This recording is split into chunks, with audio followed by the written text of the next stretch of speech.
Excited to talk about a topic in cruising that is hotter than hot. And that's what's interesting is my background is colder than cold. But we're joined by Alex McNeil from HX. And why is Alex here? He's an expert in expedition or exploration style cruising, which might be something you're not familiar with out there and want to know more. Alex, thanks for joining us as the Chief Expedition Officer. I love your title. Really cool. And I think it makes sense. Great to have you with us. It's a pleasure to be here, Ryan. Let's dive in a little bit to somebody and maybe a topic for someone that really doesn't know what expedition cruising is. They may understand traditional cruising in the ocean. I know what that looks like. I've been on an ocean cruise. What's different about regular cruising versus expedition cruising? I often describe expedition cruising as the modern kind of voyages of discovery. They take you off the beaten track to more obscure destinations that are kind of like stimulate your imagination. They're like storybooks come to life. And even in destinations which are better known, expedition cruising provides a pathway to kind of get beneath the surface and really get to know a place, to understand a place, and to have experiences that'll stay with you for years and years to come. Expedition, when I hear that, that makes me feel like I do I have to be a marathon runner or like in great shape. Is it physically demanding?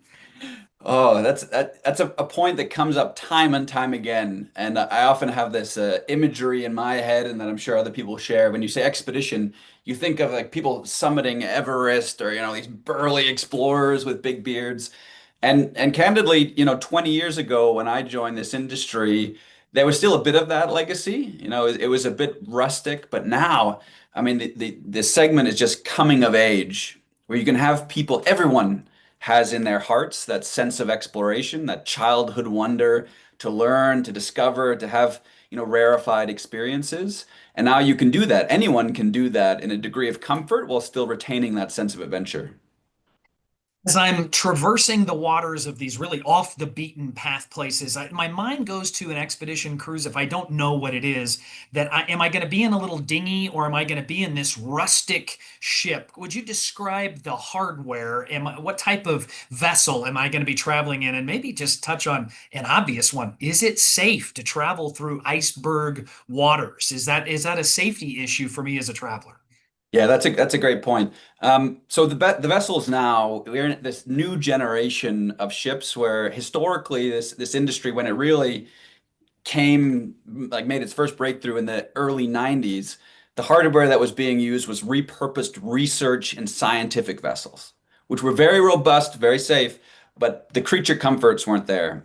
Now the industry is seeing this introduction of a new generation of ships, which capture that kind of robustness and purposefulness about the regions they're going to, but also have comforts and increased safety features. I mean, these ships have adopted new technologies that support navigation and weather forecasting and identification like of things like icebergs.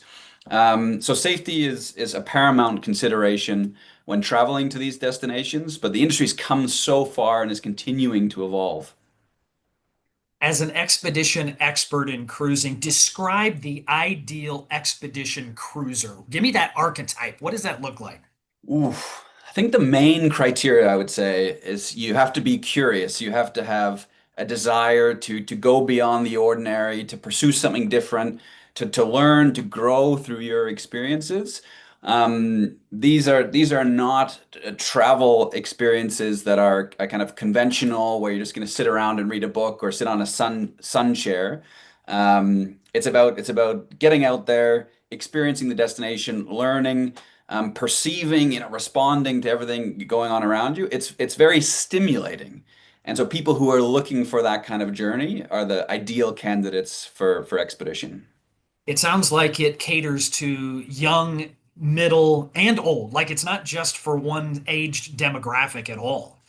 Yeah, you don't grow out of curiosity. And I think as we learn more, we realize how much more there is to absorb and experience. And so it is a very accessible segment. And I think there are no prerequisites.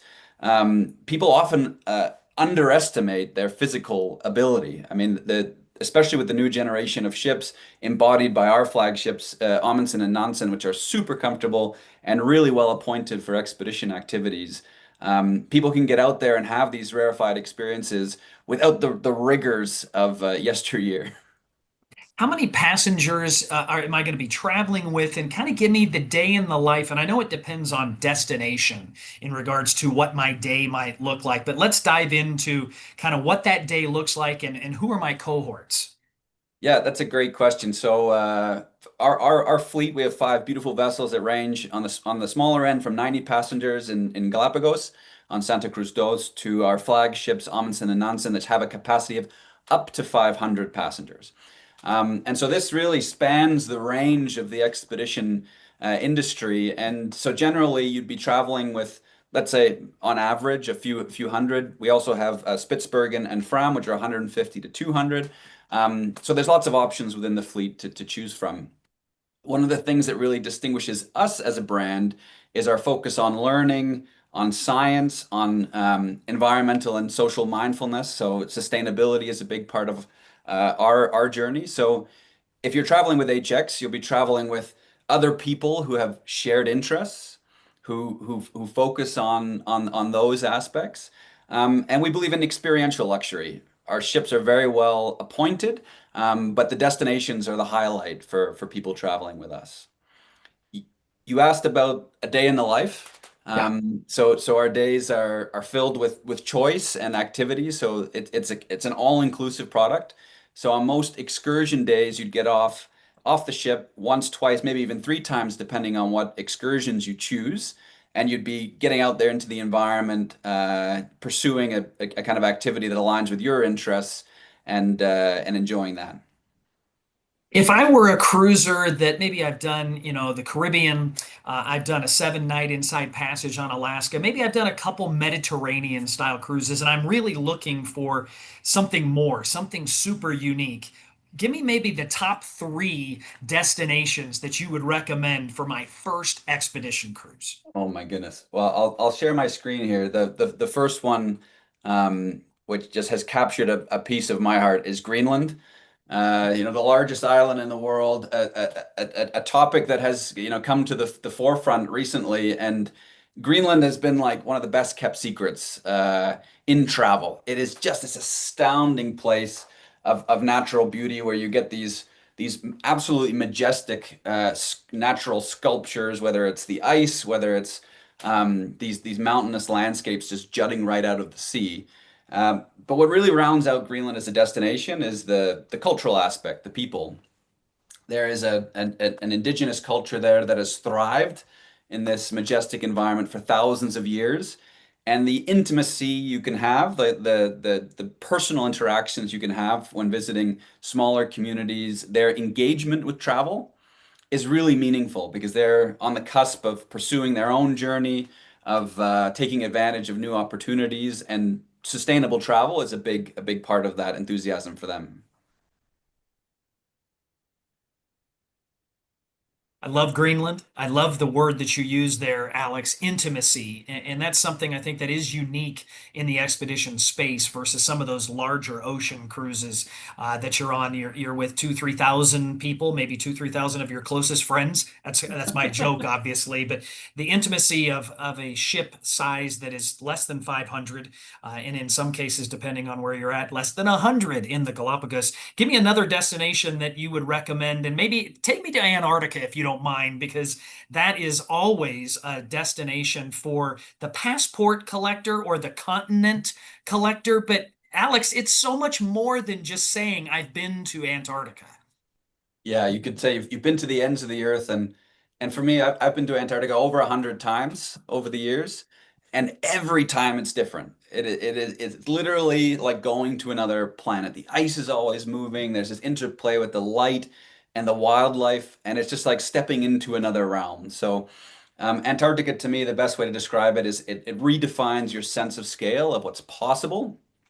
And when we talk about journeys of discovery or voyages of discovery, I've found it just so inspiring seeing people transform on these journeys where their eyes are opened to the grandeur of the natural world, to seeing things that they never thought would be possible, that just kind of burst into existence, and they end the voyages, going home reinvigorated with this whole new perspective on life. because their perspectives have just been expanded so dramatically. Well, you've taken us somewhere cold, a couple places cold. The HX experience is pole to pole, right? It's not just the poles, it's everything in between. So let's hit on another destination that is a very big hotspot for those wanting an off the beaten path experience. And take me to the paths that are on the Galapagos Islands, if you don't mind. Yeah, certainly. So the Galapagos Islands are this just like ecological hotbed of just biodiversity and abundance. And they're also very accessible. Not only are they temperate, but you don't have to travel to kind of the ends of the earth. You can fly in from kind of continental Ecuador to the islands themselves, and then begin a journey with our expedition team and with the many range of activities. I mean, this is Activity Central. It's a great product for families, for people who just love immersing themselves in the environment. The wildlife diversity is incredible. We have a range of different programs that can be shorter to longer. I mean, in general, they're all around the 1 week mark. So you can really, especially for North American audiences, you can really get out there and have this life-changing experience and kind of bookend it with, a week to a week and a half of your schedule to invest in having those. Once in a lifetime destinations really draw me in. I get excited about seeing something brand new. But I've been to Alaska a couple of times. I've been there on land. I've been on those 7 night inside passage runs. I think I've been on 3 or 4 Seattle round trip Alaska cruises and felt like, wow, Alaska's amazing. But Alex, I'm really just scratching the surface of Alaska. Why should I cruise with HX to Alaska? Take me back to a destination maybe I've been to before, because I think you do it quite different. Yeah, Alaska is a great example of a destination where we get a kind of equal balance of people who return, who've had a taste, whether it's on land or on a more mainstream voyage, who return and want to have a different experience. They want to get away from maybe the well-trodden paths of Juneau and the larger ports, and get beneath the surface, both from an experiential level, but also from a learning level.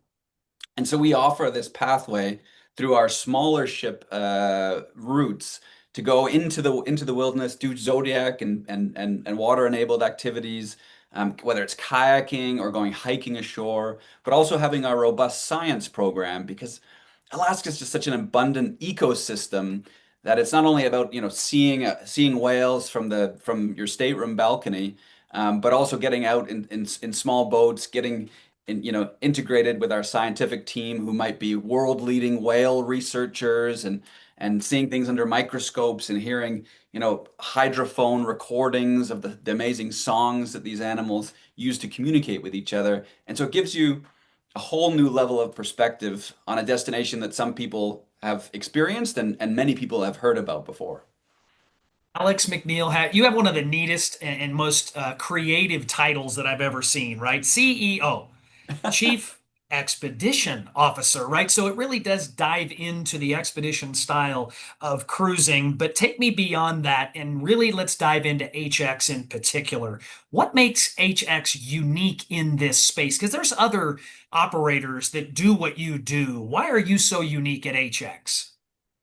So at HX, there's three key features that we distinguish ourselves on amongst a plethora of industry leading kind of additives. And the themes that resonate most with us and our audiences is, first and foremost, we've been doing this for a very long time. We're about to celebrate our 130th year.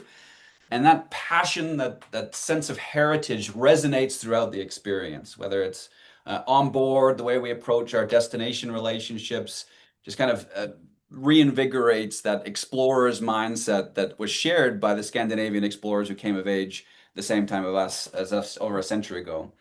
I've mentioned curiosity. We're made for curious travelers, so we really embrace that journey of discovery, enabling that childhood sense of wonder. People realizing the magic of these destinations in a multi-dimensional way. And that's embodied through our science program, but also the way we approach our off-ship excursions. And the final pillar is around mindful adventure. Now, mindful adventure, often trends towards sustainability. We're one of the few companies that publishes sustainability metrics. We have the smallest ecological footprint in our category, but it's also about social sustainability and having a personal connection with the communities and the people you're interacting with, the people who are hosting you, and really enabling those personal connections along the way. Expedition cruising, when I think of it, Alex, is the destination kind of drives the interest. It's really where I start thinking about how can I get to these off the beaten path places. But let's get a little more granular into the actual experience itself. So I'm on a cruise and I'm in Antarctica. Do we just pull right up to the continent and I step off? How do I get to, and I'm being facetious, I think many people realize that there's this thing called a zodiac. What is a zodiac landing experience from start to finish look like? Yeah, it's a great point. The Zodiacs are the workhorses of the expedition cruising industry. They're tender boats, so they're rigid hull, inflatable boats that are extremely stable, extremely comfortable. And in the majority of the ports, well, there's few exceptions. The majority of the ports in an expedition portfolio, you're pulling into a sheltered bay or a fjord, and you're using the ship as kind of a base camp. And so from that base camp, you use the Zodiacs to get people ashore, to take people out to other water-based activities, and generally the shape of a morning or an afternoon, as I said before, we generally try and get people off at least twice a day, is that you'll choose an activity. It could be hiking, it could be kayaking, it could be going out with our scientists in a science boat, it could be Zodiac cruising, and you'll get off the ship for an hour and a half, depending on the activity you choose, maybe 2 hours. So you'll have breakfast, you go out exploring, you'll come back, you'll decompress for a few moments, have lunch, and then in the afternoon go out and do it all again. Is it easy to get on and off those zodiacs? Because I heard you say it's in a sheltered or somewhat a protected open water area. How easy is it to get on and off? You know, it's getting in and out of a Zodiac is much easier than people conceive it. You're not kind of rappelling down the side of the ship. There are these really stable platforms that fold out. We call them expedition launches. And there's to get it from the ship into the Zodiac, believe it or not, it's about 2 steps that are about 1 foot each. So you're there, there's a sailor, there's a boat driver that's there to get you in, to sit you down. It's absolutely seamless, and I think people often overestimate the complexity. And then once you're there, you're sitting in the boat. As I said, it's super stable, and they're just great platforms for exploration. And are there hundreds of these Zodiac landings happening all at the same time? And is it, I don't want to think of it like Barcelona where there's just all these people descending on the city. It's got to be somewhat remote. Yes, these excursions are extremely remote, and it's actually a great comparison that you make to kind of when you conceive of these kind of overcrowded destinations is you're in these just absolutely spectacular and expansive environments. Even when you're with one, two, 300 people, you just feel insignificant. You have such a private experience. The Zodiacs generally take a capacity of 10 guests, and so you're in your own little unit. I mean, maybe the closest thing you could compare it to is like a safari experience where you have your Jeep or your Land Rover that takes you out. And then once you're ashore, a lot of the areas have I guess environmental regulations that govern the amount of people who can be in a given area. So you're always in a very intimate group. So in your general vicinity, you might be 30, 40, 50 people max, and you're standing there just surrounded by the grandeur of the environment that really has such a different feeling to those conventional destinations that we've been hearing about in the news. Alex McNeil, the Chief Expedition Officer for HX, is with us, and it's super interesting to me how far expedition cruising has evolved over the years. Like we've talked and you have shared with us many times 20, 25 years ago, you were compromising your on-ship experience to go to these incredible destinations. Not so in the current era of expedition cruising. Describe in great detail how it could be even compared to a luxurious type of an experience on ship in these really remote destinations. Yeah, so I joined the industry in the mid 2000s, and you sacrifice is probably an understatement. I mean, these ships were not built for passenger comfort. And at HX, we champion experiential luxury, which is the experience people have off the ship, but also how people experience a destination from the ship.